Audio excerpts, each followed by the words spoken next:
Welcome to this week's Movie Math, where Guardians of the Galaxy did not hold on to the #1 spot, and shockingly, the world did not end.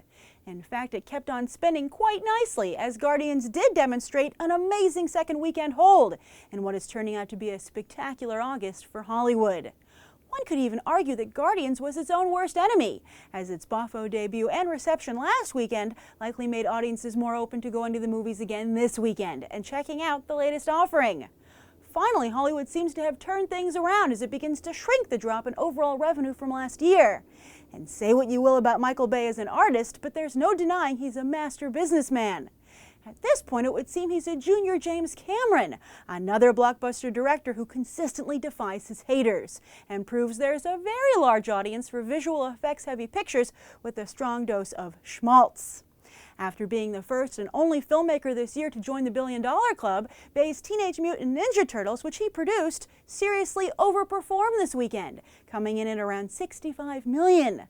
Marvel fans might have been horrified, as were it seems quite a few old-school Turtles fans, but Bay and company scored a bullseye with young males somewhat new to the franchise.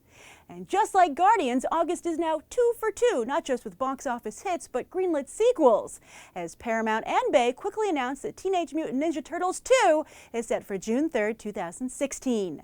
That means more Leonardo, Michelangelo, Donatello, Raphael, and Megan Fox. Let's hope she has the good sense to realize how lucky she is that Bay not only discovered her, but was the better man and rose above her, comparing him to Hitler after Transformers 2. Now, someone who did show their appreciation this weekend was Kevin Feige, as Marvel Studios gifted Guardians director James Gunn a replica of the orb from the film, complete with Infinity Stone, for his 44th birthday. The Marvel flick might not have stayed at #1, but that hardly put a damper on this party. Falling just about 55%, Guardians matched Captain America the Winter Soldier's second week hold, as well as avoided the summer's dreaded 60% second weekend drop. It also did stellar business during the week, posting the best Monday this summer outside of Memorial Day, which might also be another example of the flick getting in its own way. Because if all those people had held off seeing the film until this weekend, Guardians might have held that top spot. But having stellar word of mouth, or at least piquing people's interest, is hardly a real problem. Guardians has already broken into the top 10 for this year domestically and is at number 14 worldwide. So now the big question is, will it join the $1 billion club?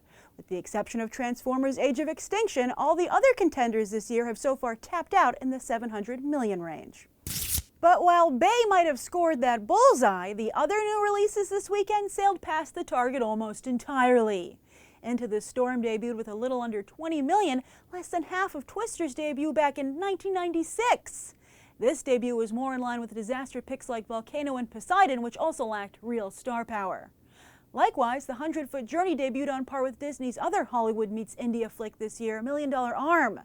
Surely producers Steven Spielberg and Oprah Winfrey had been hoping for an opening similar to The Help and The Butler, but then again those films had strong social messages.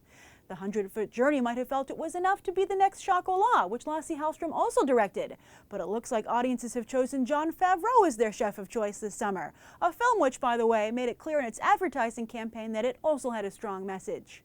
Finally, Step Up All In showed that audiences weren't all in, as the franchise delivered its worst debut to date. But the Step Up movies have been declining stateside since they first began in 2006, and have only survived because of growing interest from overseas audiences. And sure enough, this fifth entry got off to a good start at the foreign box office. Over in the specialty market, both Daniel Radcliffe's What If and James Cameron's Deep Sea Challenge 3D debuted with surprisingly poor per-theater averages. How long can both men, or at least their careers, survive outside of the blockbuster? As for this coming weekend, thanks to rampant piracy, the Expendables 3 is expected to have a hard time fending off Let's Be Cops for the #1 spot, while The Giver looks to be another young adult adaptation that's DOA. And that's the weekend box office. I'm Grace Randolph, and we just did some movie math. As always, thanks for watching, and I hope you'll go beyond the trailer for these other top movies.